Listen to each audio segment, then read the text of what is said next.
মৰমৰ বন্ধু-বান্ধৱীসকল তোমালোক সকলোকে আমাৰ এই চেনেলটোলৈ পুনৰবাৰ স্বাগতম জনাইছোঁ। DLEDৰ প্ৰি এণ্ট্ৰি টেষ্ট এক্সামৰ চিলেবাছ অনুসৰি তোমালোকৰ বাবে ইম্পৰ্টেণ্ট হৈছে ৰাইজ and fall of Ahom kingdom, অৰ্থাৎ আহোম ৰাজ্যৰ উত্থান পতনৰ ৰিলেটেড কুৱেশ্যন তোমালোকৰ পৰীক্ষাত আহিব। গতিকে আমি ইয়াৰ বিষয়ে আজিৰ এই ভিডিঅ'টিত আলোচনা কৰিম। গতিকে চোৱা, অসমত আহোম ৰাজ্যৰ উত্থান পতন আৰু ব্ৰিটিছৰ উত্থান। এতিয়া মোৱামৰীয়া প্ৰথম বিদ্ৰোহ কাৰ মাজত হৈছিল, কেতিয়া হৈছিল, ইয়াৰ MCQবোৰ মই তোমালোক অন্য এটা ভিডিঅ'ৰ জৰিয়তে তোমালোকৰ মাজলৈ লৈ আহিম। আজি কেৱল আমি আলোচনা কৰিম মোৱামৰীয়া প্ৰথম বিদ্ৰোহ, দ্বিতীয় বিদ্ৰোহ আদিৰ বিষয়ে। মোৱামৰীয়া প্ৰথম বিদ্ৰোহৰ বিষয়ে তোমালোকে চোৱাচোন। 18 শতিকাৰ মাজভাগত আহোম স্বৰ্গদেউ লক্ষ্মীসিংহৰ ৰাজত্ব কালৰ পৰাই অসমত হিন্দু শাক্ত ধৰ্মৰ পুনৰুত্থান হোৱা বুলি কোৱা হয়, কিয়নো এওঁৰ দিনৰ পৰাই হিন্দু ধৰ্মমতে সহদাহ কৰাৰ নিয়ম কৰা হৈছিল আৰু আহোমসকলৰ দেওধাই পণ্ডিতৰ নিয়ম ত্যাগ কৰি ব্ৰাহ্মণ্য নিয়ম মতে পূজা অৰ্চনা কৰা হৈছিল।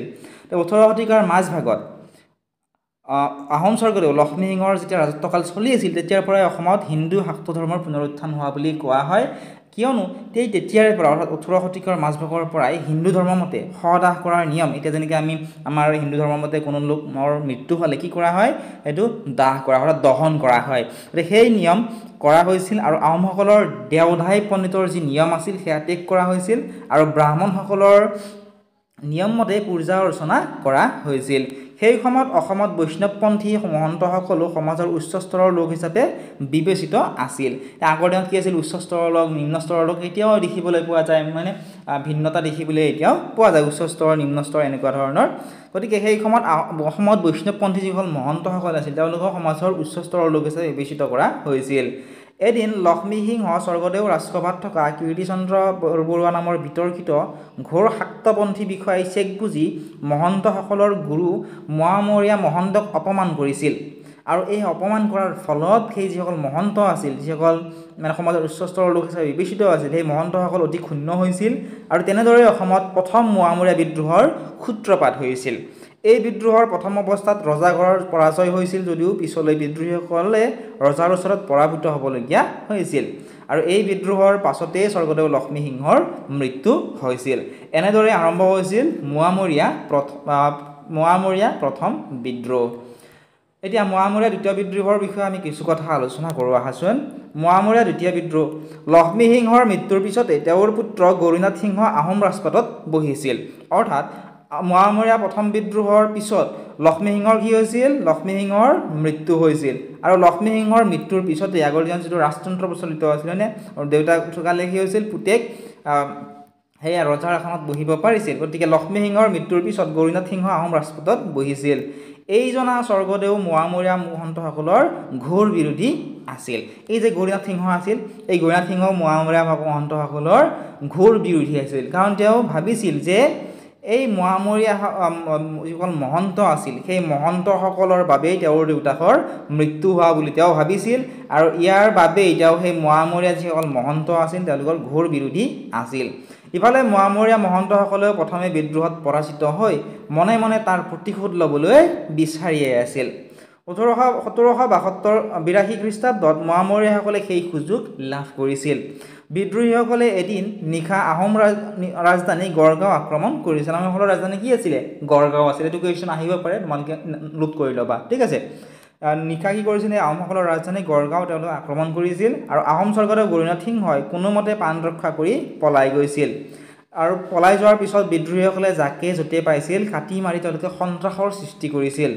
অৱশ্যে ঘনশ্যাম বৰবৰুৱাৰ তৎপৰতাত আহোম সেনাই ৰংপুৰৰ পৰাই বিদ্ৰোহীসকলক বাধা দি থাকিল। ইতিমধ্যে ঘনশ্যাম বৰবৰুৱাৰ মৃত্যু ফলত তেওঁৰ পুত্ৰ পূৰ্ণানন্দ বৰগোহাঁই পদত অধিষ্ঠিত হ'ল আৰু তাৰপিছত কি হ'ল, ঘনশ্যাম বৰবৰুৱাৰ মৃত্যু হ'ল আৰু মৃত্যুৰ পিছত ঘনশ্যাম বৰবৰুৱাৰ পুত্ৰ আছিল পূৰ্ণানন্দ বৰগোহাঁই।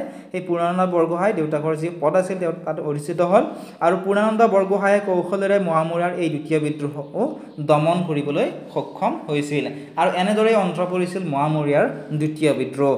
মোৱামৰীয়াৰ দ্বিতীয় বিদ্ৰোহ কেতিয়া হৈছিল এইটো তোমালোকে মনত ৰাখিবা, 1782 খ্ৰীষ্টাব্দত। নেক্সট আমি পঢ়োঁ আহা মোৱামৰীয়া দ্বিতীয় বিদ্ৰোহৰ বিষয়ে। মোৱামৰীয়াৰ দ্বিতীয় বিদ্ৰোহ দমন হ'ল সঁচা, কিন্তু স্বৰ্গদেউ গৌৰীনাথ সিংহৰ মোৱামৰীয়াসকলৰ ওপৰত দমন উৎপীড়ন চলিয়েই থাকিল। দ্বিতীয় বিদ্ৰোহ শেষ হৈ গ'ল। শেষ হৈ যোৱাৰ পিছতো স্বৰ্গদেউ গৌৰীনাথ সিংহই সেই মোৱামৰীয়াসকলক দমন কৰিবলৈ বিভিন্ন ধৰণৰ তেওঁলোকৰ ওপৰত অত্যাচাৰ কৰি আছিল। আৰু সেই অত্যাচাৰৰ ফলস্বৰূপে 1786 খ্ৰীষ্টাব্দত মোৱামৰীয়াসকলে পুনৰ বিদ্ৰোহ আৰম্ভ কৰিছিল। গতিকে এইটো তোমালোকে মনত ৰাখিবা, মোৱামৰীয়া তৃতীয় বিদ্ৰোহ কেতিয়া হৈছিল? 1786 খ্ৰীষ্টাব্দত মোৱামৰীয়া তৃতীয় বিদ্ৰোহ আৰম্ভ হৈছিল। স্বৰ্গদেউ গৌৰীনাথ সিংহই ৰাণী, লুকি, বেলতলা আদি সৰু সৰু স্বাধীন ৰাজ্যৰ ৰজাসকলৰ সহযোগত বিদ্ৰোহীসকলক দমন কৰাৰ চেষ্টা কৰি বিফল হৈছিল। তেওঁ সফল হ'ব পৰা নাছিল। সফল হ'ব নোৱাৰাৰ পিছত উপায়হীন হৈ গৌৰীনাথ সিংহই ৰাজধানী ৰংপুৰ এৰি পলাই গৈছিল। পূৰ্ণানন্দ বৰগোহাঁই ডাঙৰীয়াই মৰণত শৰণ দি ৰংপুৰ ৰক্ষাৰ চেষ্টা কৰিলে। তথাপিও পিছত উপায়ন্তৰ হৈ ৰংপুৰৰ ৰাজধানী যোৰহাটলৈ স্থানান্তৰিত কৰিলে। মোৱামৰীয়া তৃতীয় বিদ্ৰোহৰ পিছতে তেওঁলোকৰ ৰাজধানী ৰংপুৰৰ পৰা যোৰহাটলৈ স্থানান্তৰিত কৰা হৈছিল। আনহাতে এই সময়তে মধ্য আৰু নামনি অসমত মোৱামৰীয়া বিদ্ৰোহৰ গইনালৈ সামন্ত শক্তিসমূহে ৰাজনৈতিক স্বাৰ্থ পূৰণ কৰাৰ চেষ্টা কৰিছিল। আৰু লাহে লাহে পৰিস্থিতি ক্ৰমাৎ অৱনতি হোৱাত গৌৰীনাথ সিংহই উপায়ন্তৰ হৈ ভাৰতৰ গভৰ্ণৰ জেনেৰেল লৰ্ড কৰ্ণৱালিছৰ ওচৰত সহায় শিক্ষা মাগিছিল, সহায় বিচাৰি গৈছিল। আৰু গৌৰীনাথ সিংহই এই আক্ৰমণত ব্ৰিটিছসকলে বৰ আনন্দ পাইছিল, কিয়নো তেওঁলোকে ইতিমধ্যেই প্ৰচুৰ প্ৰাকৃতিক সম্পদৰে চহকী অসমৰ বিষয়ে জানিছিল আৰু এই সম্পদসমূহ ব্যৱহাৰ কৰি কোম্পানীৰ অৰ্থনীতি টনকিয়াল কৰিবলৈ সুযোগৰ অপেক্ষাত আছিল। গৌৰীনাথ সিংহৰ সেই যি আক্ৰমণ আছিল, এই আক্ৰমণত ব্ৰিটিছসকলে বৰ সুখী হৈছিল, কাৰণ তেওঁলোকে চান্স বিচাৰিয়ে আছিল কাৰণ তেওঁলোকে জানিছিল যে অসমখন প্ৰাকৃতিক সম্পদৰে চহকী। গতিকে তেওঁলোকে কি কৰিব বিচাৰিছিল? সেই প্ৰাকৃতিক সম্পদসমূহৰ সুব্যৱহাৰ কৰি কোম্পানীৰ অৰ্থনীতি টনকিয়াল কৰিবলৈ তেওঁলোকে সুযোগৰ অপেক্ষাতে আছিল, অৰ্থাৎ তেওঁলোকে ৰৈ আছিল। তদুপৰি বংগদেশত থকা ইষ্ট ইণ্ডিয়া কোম্পানীয়ে অসমৰ শদিয়াত লোণৰ খনিৰ উমান থকা বুলি তেওঁলোকে গম পাইছিল। লোণৰ ব্যৱসায়ৰ প্ৰতি ব্ৰিটিছ কোম্পানীৰ বিশেষ দুৰ্বলতা আছিল। তেওঁলোকে এই কথা বুজিব পাৰিছিল যে অসমৰ পৰ্যাপ্ত সম্পদৰে ব্ৰিটিছ সৈন্য বাহিনীৰ বাবে হোৱা লাগতিয়াল সা খৰচ যোগোৱাটো ইষ্ট ইণ্ডিয়া কোম্পানীৰ বাবে কোনো ধৰণৰ সমস্যা নহ'ব। সেয়েহে গভৰ্ণৰ জেনেৰেল কৰ্ণৱালিছে 1792 খ্ৰীষ্টাব্দত কেপ্টেইন ৱেলছক অসমলৈ পঠিয়াই দিছিল। আৰু গুৱাহাটীৰ পৰা ভীতিগ্ৰস্ত হৈ পলাই যোৱা স্বৰ্গদেউ গৌৰীনাথ সিংহই নগৰ বেৰাত কেপ্টেইন ৱেলছৰ সৈন্য বাহিনীৰ সৈতে লগ লাগিছিল। যৌথ শক্তি অৰ্থাৎ কেপ্টেইন ৱেলছৰ সৈন্য বাহিনীৰ লগতে স্বৰ্গদেউ গৌৰীনাথ সিংহৰ যি সৈন্য বাহিনী আছিল, যৌথ শক্তিয়ে অতি সোনকালে সেই বিদ্ৰোহীসকলৰ হাতৰ পৰা গুৱাহাটী উদ্ধাৰ কৰিবলৈ সক্ষম হৈছিল। আৰু ইয়াৰ পাছতে কেপ্টেইন ৱেলছে দৰঙী ৰজা কৃষ্ণনাৰায়ণৰ বিদ্ৰোহ দমন কৰিছিল।